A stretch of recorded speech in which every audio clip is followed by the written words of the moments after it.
Sorotan lain, saudara, sakit hati dan dendam kerap diancam menjadi motif pembunuhan yang dilakukan anak terhadap ibu kandung di Medan, Sumatera Utara.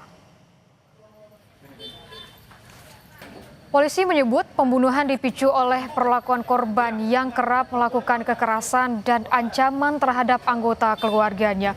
Sakit hati memuncak setelah korban menghapus aplikasi game online di ponsel pelaku.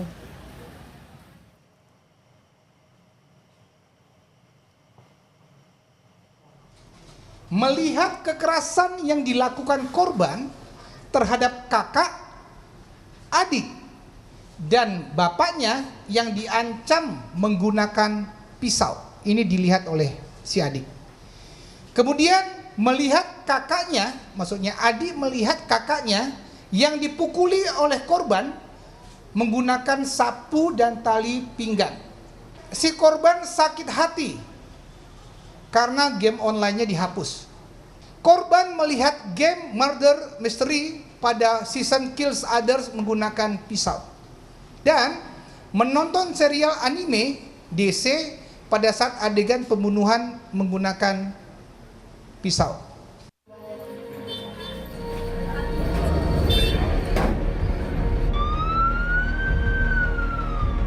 Tak ada yang menyangka seorang ibu meregang nyawa di tangan anak kandungnya sendiri seperti yang terjadi di Medan, Sumatera Utara.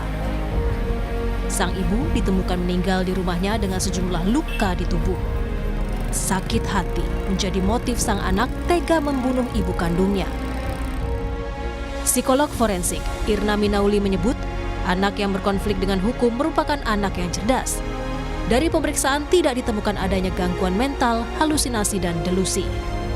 Memang secara psikologis anak ini juga masih labil secara emosional ya. Jadi ada keinginan agresivitas yang cukup tinggi,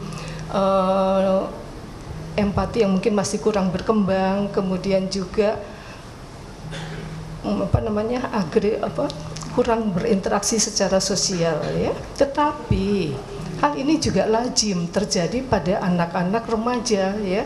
Anak remaja mana yang nggak keras kepala, anak remaja mana yang nggak pemarah misalnya. Jadi ini overlap antara kecenderungan conduct disordernya dengan fase perkembangan remaja yang dia alami gitu ya.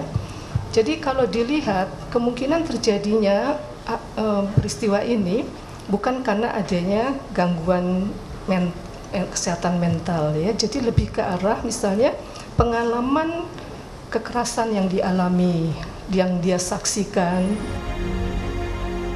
Dinas Pemberdayaan Perempuan, Perlindungan Anak dan Keluarga Berencana Sumatera Utara menyebut akan mendampingi anak yang berkonflik dengan hukum, mulai dari menjalani proses hukum hingga di persidangan. Kasus pembunuhan ibu di Medan terjadi Rabu pagi 10 Desember silam. Korban ditemukan dalam kondisi penuh luka di kamarnya di lantai 1 rumah pukul 5 pagi oleh anak pertamanya. Kondisi sang ibu mengenaskan dengan sejumlah luka senjata tajam. Sang suami datang dan melihat anak keduanya memegang pisau lalu melaporkan kejadian ini. Sebelum ambulans datang, nyawa korban tak tertolong dan meninggal.